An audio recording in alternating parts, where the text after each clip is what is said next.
To discuss this Sunday's general elections in Peru, we now welcome Andres Solimano, who's an economist and president of the International Center for Globalization and Development.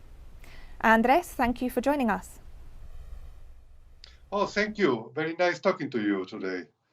Andres, Peru's experiencing a deep political crisis, with the political class facing a series of corruption scandals, including surrounding the health crisis, and there have been calls for the overhaul of the entire political system, even for a new constitution. In this context, what can we expect in terms of the congressional election and the eventual composition of the Peruvian parliament?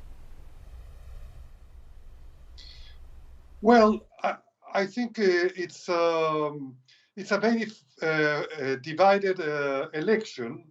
There are up to 18 candidates going for this first round.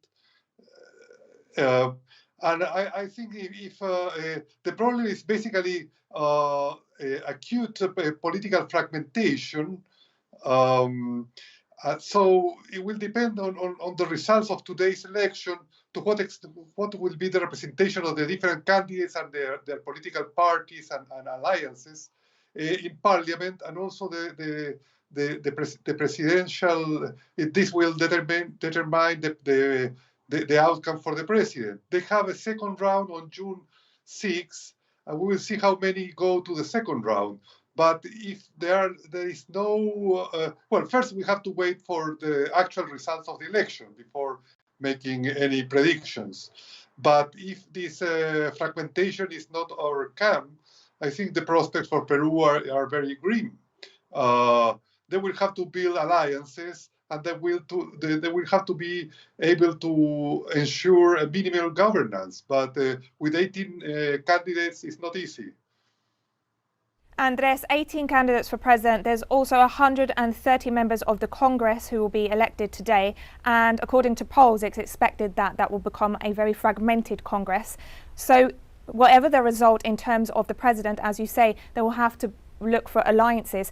How do you think this could shape Peruvian politics going forward? Yeah, they are in a very complicated juncture. As you say, more than 130 members of Congress have to be elected, besides one president. I don't know. One of the candidates, Mrs. Veronica Mendoza, has put the proposal of calling for a constitutional assembly to draw a new constitution for Peru. Do a major change in the political system.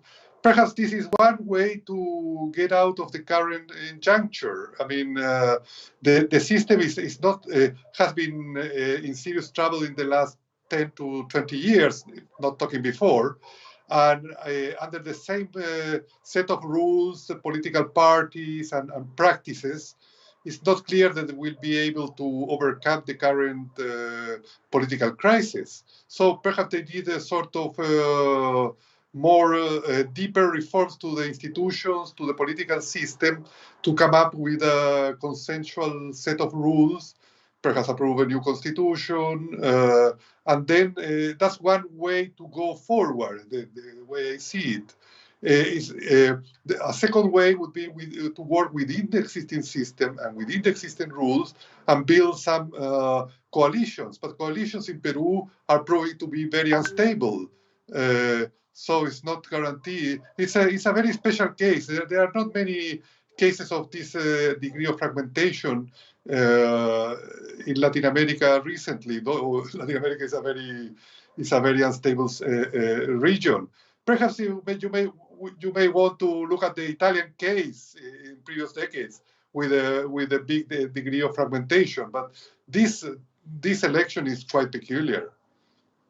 Andres Solimano, an economist and president of the International Center for Globalization and Development, thank you for joining us today, and thank you for offering your insight into this complicated election, as you say, in Peru. Thank you. Okay, thank you.